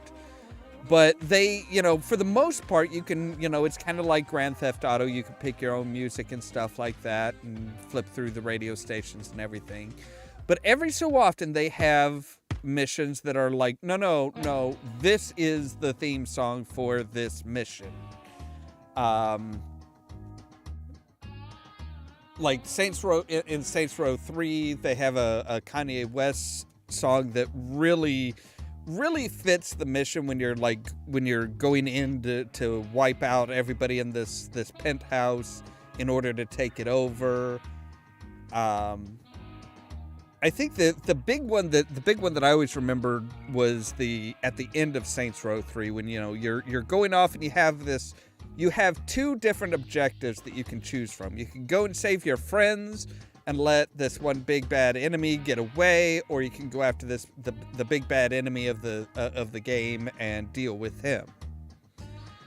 But once you hop in your vehicle, it's you cannot change the radio station. All of a sudden, it's Holding Out for a Hero starts playing. So you're just like tearing through this war zone of a city, listening to Holding Out for a Hero, trying to decide which type of hero you're going to be.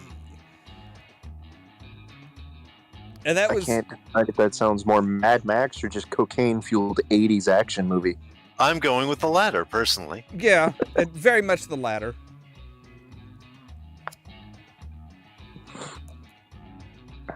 And then they continued it on with with 4, and they actually continued it on also with the reboot. But the reboot I was disappointed in. It was fun, but it seemed, I guess you could say that it was it kind of felt like it really kind of felt like a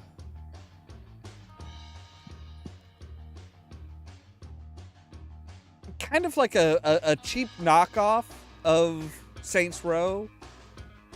It was there wasn't a whole lot of the game. It kind of felt like there was just it was just like there should have been a whole lot more. There should have been a whole lot more to it, but it's just made locally. Yeah. Well, maybe the reboot wasn't made locally. I think it was. Oh, okay.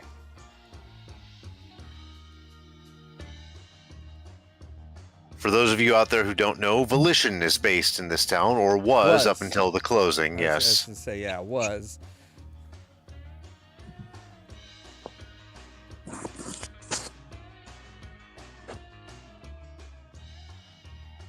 And because of the heavy ties of nerd and goth culture, Ollamh and I are both friends with several people who lost their jobs. And it was just kind of like, wow, that's out of left field. I mean, looking at the reboot of Saints Row of the Saints Row franchise, I'm not terribly surprised. Like I said, it felt lighter, it felt cheaper, it felt like half a game. Like it was just the story missions were very linear, were very just direct.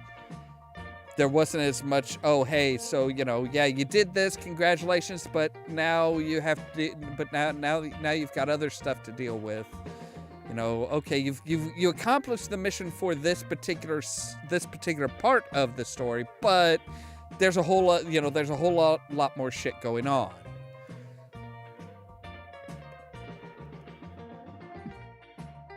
And it just, like I said, it felt cheaper. It felt just so much less than everything else. I've got to stop going through Pinterest while we're talking. Okay. I keep finding more shit to talk about, but they're all like topics on their own. Like first, when Rask mentioned the goth nerd connection, I was like, hey, that's a topic. And now I'm getting onto this discourse of, was Peter on the right side when it came to the Civil War because of the Accords? I was like, God damn it, are we still going over this? Comic or MCU? They're doing specifically MCU. Yeah, I was going to say, that if they're talking about the Accords, then yeah, it's MCU. I mean, honestly, there was no right side for Civil War.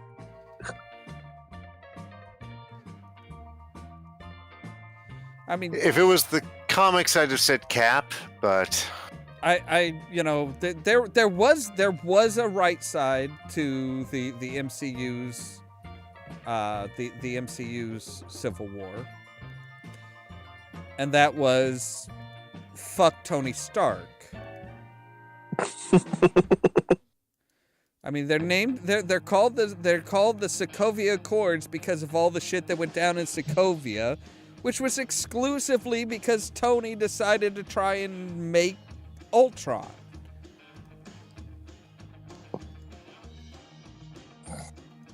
So it's like,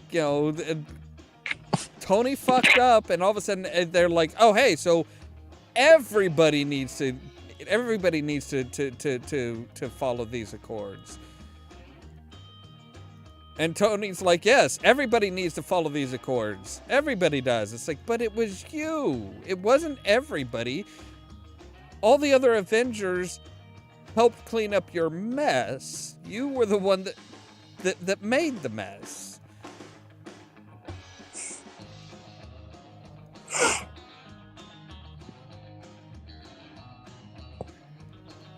Hello, there was a logic disconnect for the writers. Yeah.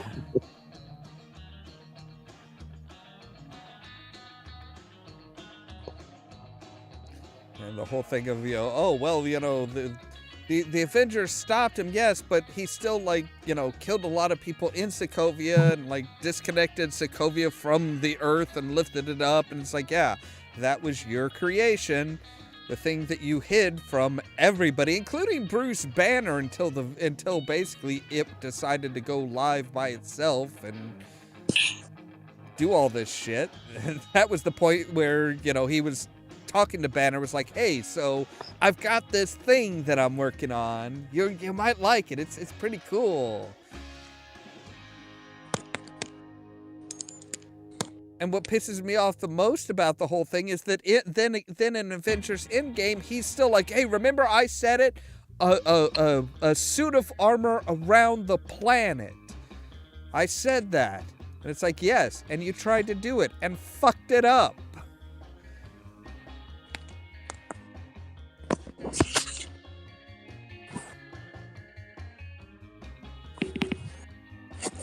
Tony. I always felt like I still can't decide which Tony is worse, comics or MCU. I would have to go with MCU.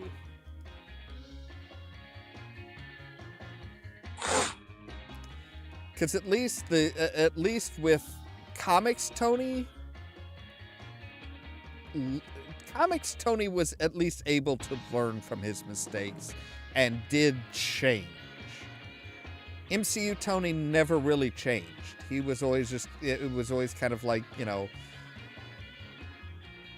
he learns a lesson in one movie, and then in the very next movie he's back to. Well, we also have a problem with the comics has so much more multiverse now that it really depends on which Tony we're looking at, doesn't it? Yeah. Because remember, there was, Ultimates Tony, which is the one which went crazy with Extremis and then gave Matt Murdock back his vision specifically so that Matt would owe him.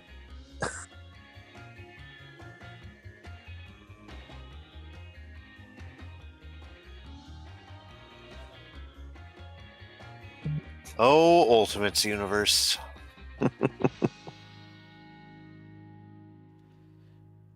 I mean, it's still, it's like I said, for me, it's still got to be the MCU, Tony, because it's like I said, he learns a lesson, but then by the next movie that he's in, he's reset back to, the Playboy. I don't give a fuck. They're all my toys. If I don't like you, you can fuck off.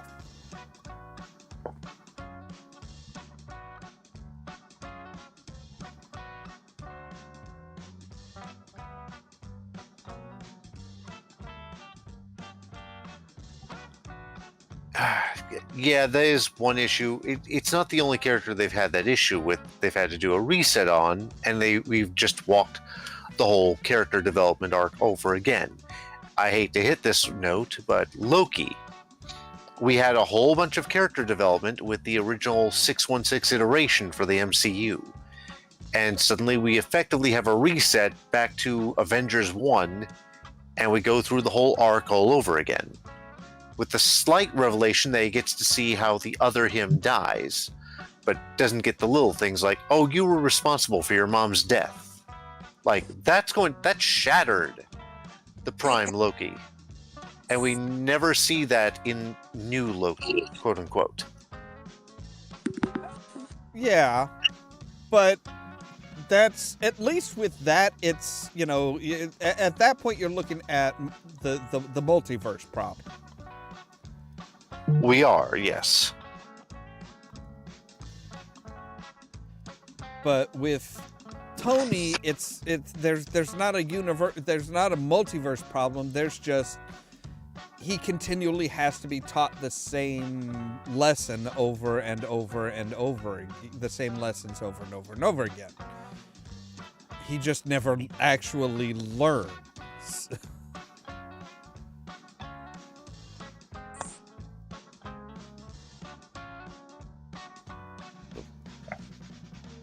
Either he never learns or he just conveniently forgets and it's like, nah, I think I'm going to go back to being a dick.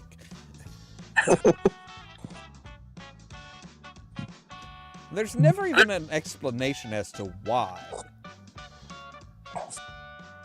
Because Tony's a dick? Well, no, that's the thing, though, is each movie he learns the lesson about being too much of a dick. Or he supposedly does. But that's the thing. He learns to be better, but then he resets at the beginning of the very next movie. But without a reason for the reset.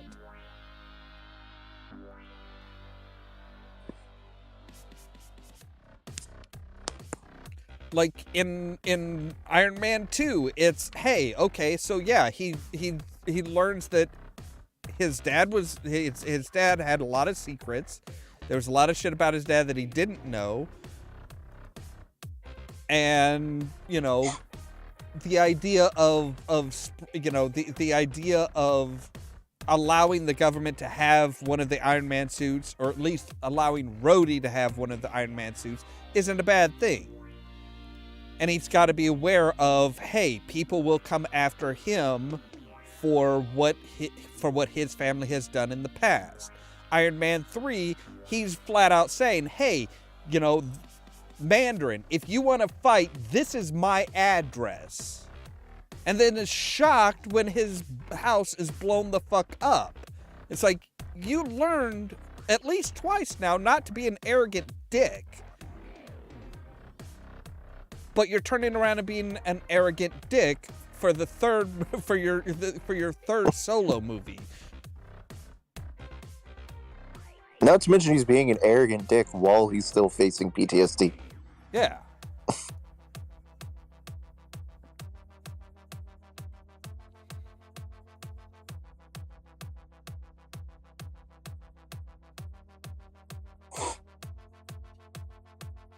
It's like, you know, with the just the Avengers movies, it's like, okay, so he learns that, hey, you know, he can't do it all by himself. He needs help from other people. And then Ultron, it's like, no, I'm going to absolutely just deal with this all by myself. I'm not going to let anybody else in on what I'm doing. And it's like, but the last movie you learned that, hey, you can't do it all by yourself. What happened? Why the fuck are you back to, oh no, I'm the only person that can do any of this stuff and I shouldn't tell anybody else. It's like, what happened? What reset you back to this point? But they never address that. They never say why. They're kind of doing the comic book thing of, you know, you eventually come back around to your starting point. That's a very, very old comic trope that Stan Lee, you know, commented on several times. But it's one of those things where it's like, at least in the comic books, it's like there's always, you know, you do it through the story. Yeah, you know, Spider-Man and Iron Man and all these people are going to eventually come back to their beginning point, but you have a reason for it. And that's one of the things that at least they did right in the Spider-Man stuff, where it's like, okay, you know, Spider-Man starts off all by himself. He starts off, you know, being a lone crime fighter. He doesn't really have all these high-tech connections or anything. You see him develop a connection with Tony Stark and all of this stuff.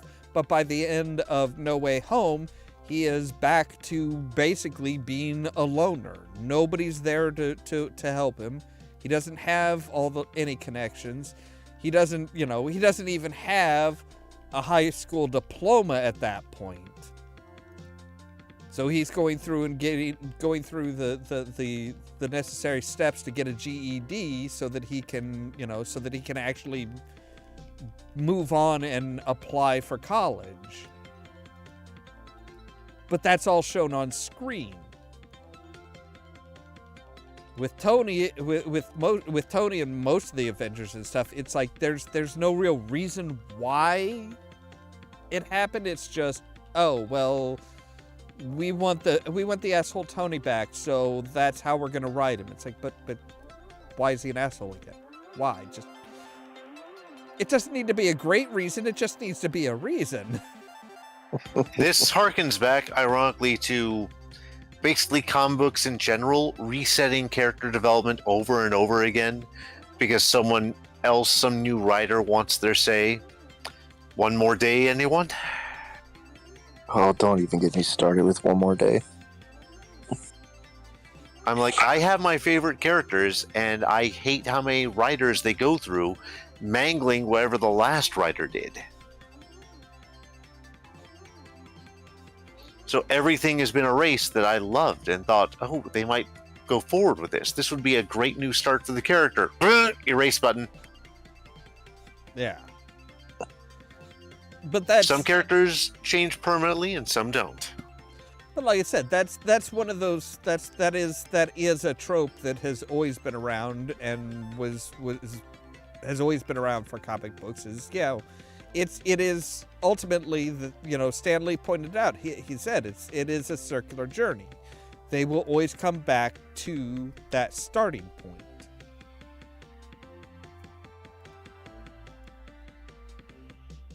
But you have to write it. But you have to write the story that way. You have to have it so that it's You know, so that there's a reason for it. Something brings them back to that starting point.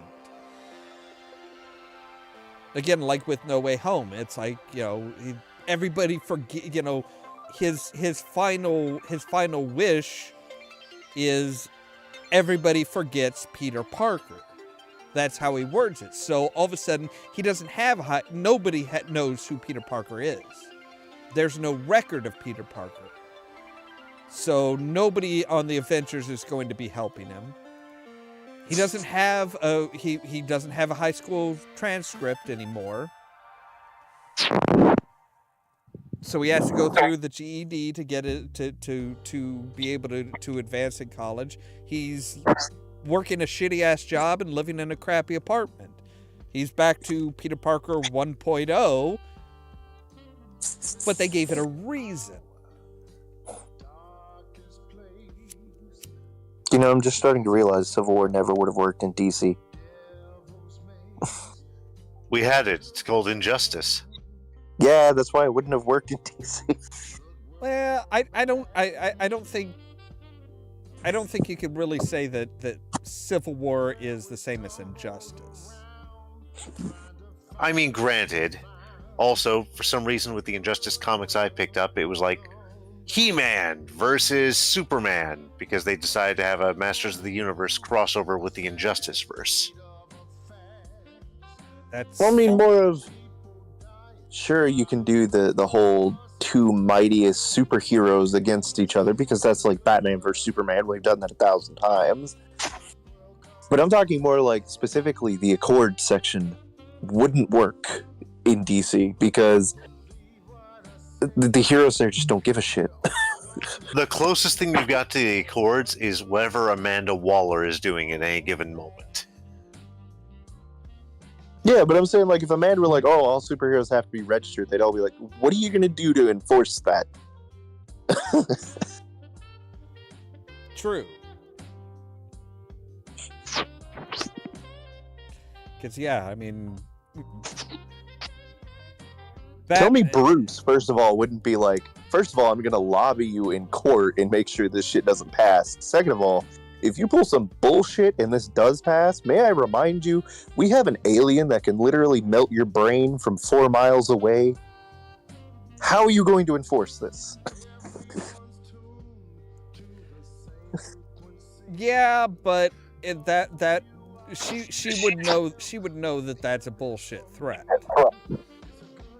I mean, that depends. Are we talking about Superman or are we talking about Billy?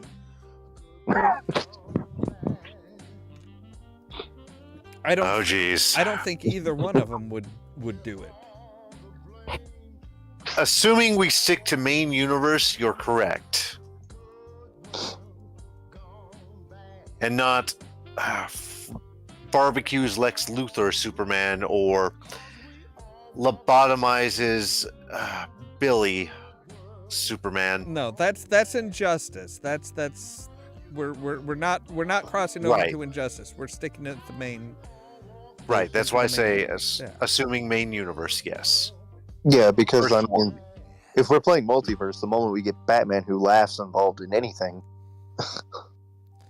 Yeah.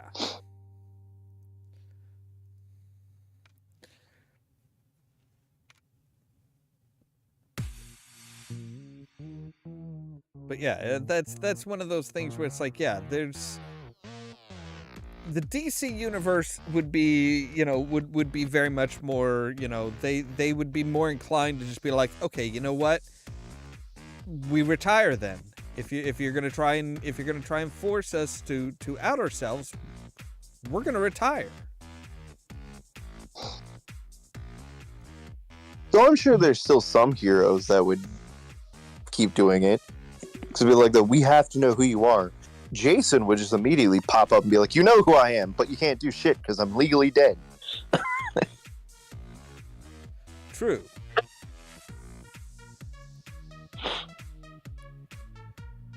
But yeah, like I said, I don't think most of them would. I mean, it would be kind of resetting them back to resetting them all back to their beginning days of, hey, you know what? Fine. We are strictly vigilantes. You do not call us. We will show up when you need us, and we will disappear just as quickly.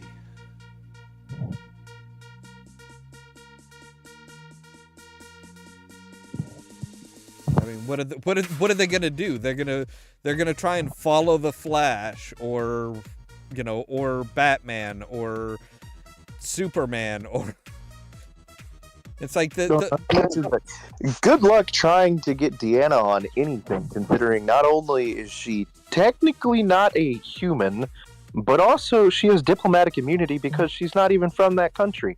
She can't be held to an accord. Well, okay, she may diplomatic immunity. I don't think would work for her. Well, it's a technicality. She's not a diplomat. So she could try and say, well, I'm not from this country. It's like, okay, so we're arresting you for being for being in the country without any immigration documentation. You're not a diplomat. That's where we get the complication. Is like, are we actually going with Princess Diana, like where she actually is the princess of the Amazons? Are we going with where she technically is a diplomat because she's on a mission from Themyscira? Like, which iteration of Deanna are we going with? Well, see, you're kind of getting confused here a little bit. A diplomat is somebody that the hosting country agrees to accept as a diplomat. That is something that is agreed upon. Therefore, they are granted the diplomatic immunity.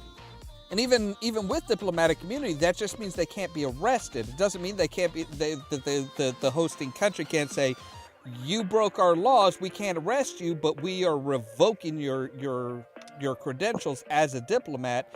Get the fuck out.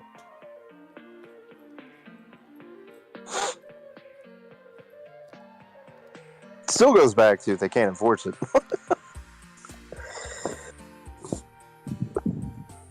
Well, no, but it's one of those things where she can't just flaunt it and be like, you can't do shit to me because I'm... she wouldn't be the one flaunting it anyways. Deanna would be the first to note the fuck out. She'd be like, all right. She'd be like, okay, you don't want my help? I'm going home. Fuck y'all. Martian Manhunter over here is just like, I'm not even from this planet.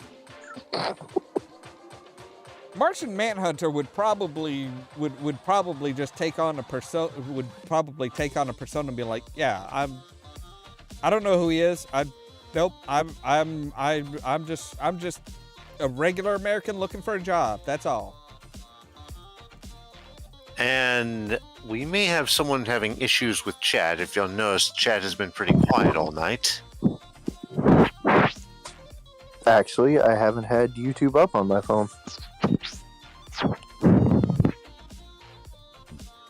YouTube's been having problems.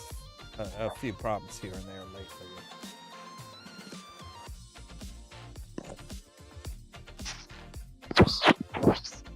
I mean, chat's been quiet for a while since what I've seen. Yeah, I mean, this isn't even the first night it's been quiet. Yeah, no, it's been quiet for like hell of a while. One listener I'm talking to says it's saying to create a channel to enter the chat, which is a very odd thing. Yeah, that's bizarre. She's sending me a screenshot. Hang on.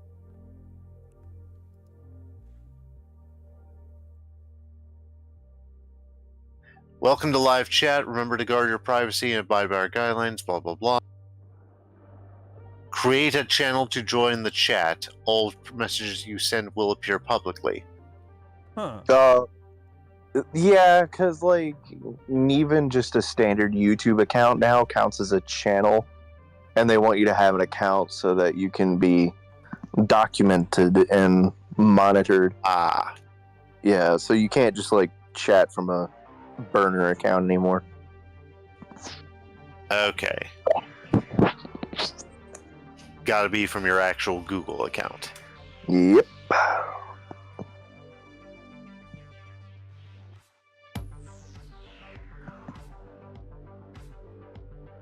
I mean, I can understand why they do that, because it's like, yeah, that's one of those things where if somebody doesn't have an account of some sort, then it's like, yeah, they don't know who you are. They don't, if you start pulling some shit, they don't have any way of moderating it, or, we couldn't block somebody if somebody came in without having an account. We couldn't block them if they started just spamming a bunch of bullshit. Which, thank God, I have not had to block a bot in months. Yeah. Who would have figured that YouTube would kind of figure out how to help keep bots down, but like fucking Elon Musk can't or won't do shit? Because it's Elon Musk. Like, I remember him saying, "Oh no, we're gonna restrict a lot of this stuff for paying accounts. Nobody's gonna make a bunch of bot accounts that would, in order to spam a bunch of shit. Nobody's gonna spend $8 to make an account." And it's like, motherfucker, what? It's like, so you really have no clue how the fucking internet works. Don't forget that there is an infamous X account that still has not been blocked to this day, has not been banned, where he just picks a random celebrity, makes a fake account, pays $25 for the blue check mark, and then just makes a bunch of shit posts as that celebrity. Oh yeah.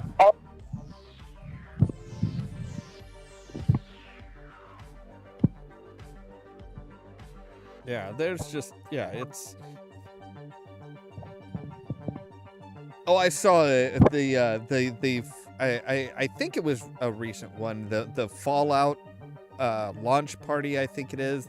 They were having a party, I think it was for the Fallout series coming out, and they were, there's a picture of them, of like Todd Howard and everybody standing around, and Elon Musk is talking, and you just look at everybody, and you look at everybody in the crowd, and everybody either has this confused look or this pissed off look, and it's like, what bullshit is he trying to spout out right now that's just pissing every single person there off? It's like, as well as I do that he is saying something that he is so confident in, but is so fucking wrong about, that like Todd Howard looks like he is just like trying to figure out the toughest math puzzle ever, and just staring at him just like, huh? Everybody in the background is just giving him the stink eye. It's like, holy shit, it's like, is he just really that clueless that nobody actually likes him?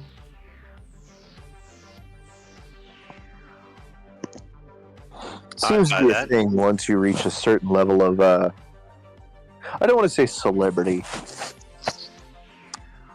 certain amount of tax income bracket.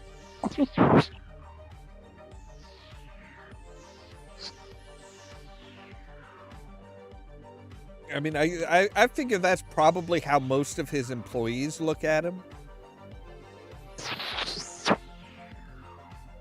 The people that the people that actually make the shit that he takes credit for.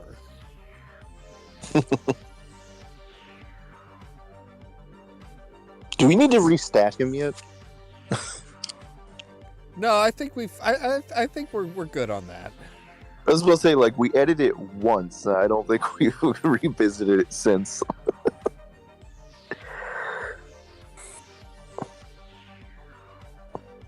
I mean, he is very confident in himself. He's not smart. But he will take he will take credit for anything and everything he can. He's not smart, but damn is he good at bullshitting. Yeah. Sometimes charisma is all you need in a given check. Didn't I give him proficiency in deception? I think so. Because I was like, he may not know what the fuck he's talking about, but damn, he can convince you that he does.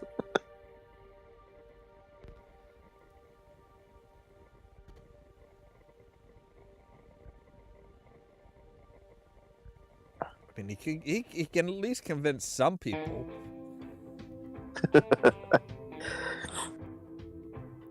We should just make that a regular thing here. We'll just pick a random celebrity every few months and just do a stat block. I don't know.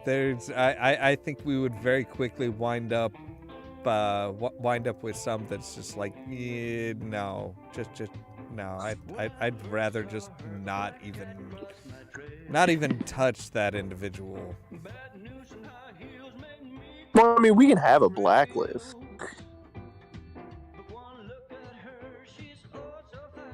For example, I'm never gonna stat Trump. Yeah, that's one of them that absolutely be like, no, just no.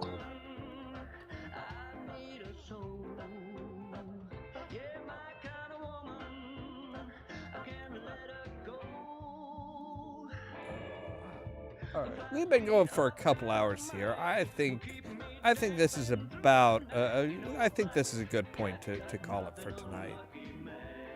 Yeah, I could maybe go off on a tangent about music in games, but nah. Like I said, I mean the 3 hour mark is basically where is the absolute max. It doesn't mean we have to go to 3 hours. But we're so good at it, or at least when I'm here, we're good at it. Yeah.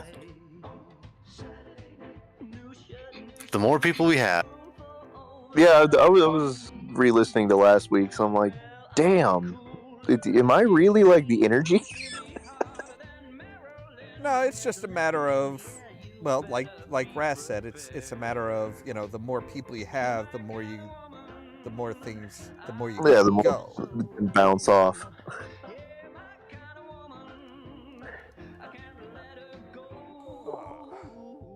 All right, you guys want to say your goodnights? Goodbye. Tune in tomorrow night at 10 p.m. on Community Radio for East Central Illinois. 90.1 FM WEFT Champaign for Over the Edge. Streaming online at new.weft.org/listen. Well, alrighty. All right, and I will go ahead and do my outro. As always, guys, thank you for being here. Thank you. All right, so as always, thank you guys very much for watching. If you liked everything, make sure to hit the like button. If you're new here, consider prodding the subscribe button. If you want to be kept up to date of when we go live and stuff like that, make sure to ring the bell. Also, check out the social media links down below, the Facebook page, the Twitter account, the Tumblr account, and the permanent invite for our Discord server, where I always make sure to notify you of when we go live and stuff like that. All that so that you can stay tuned for more from Ollamh Productions. Cheerio!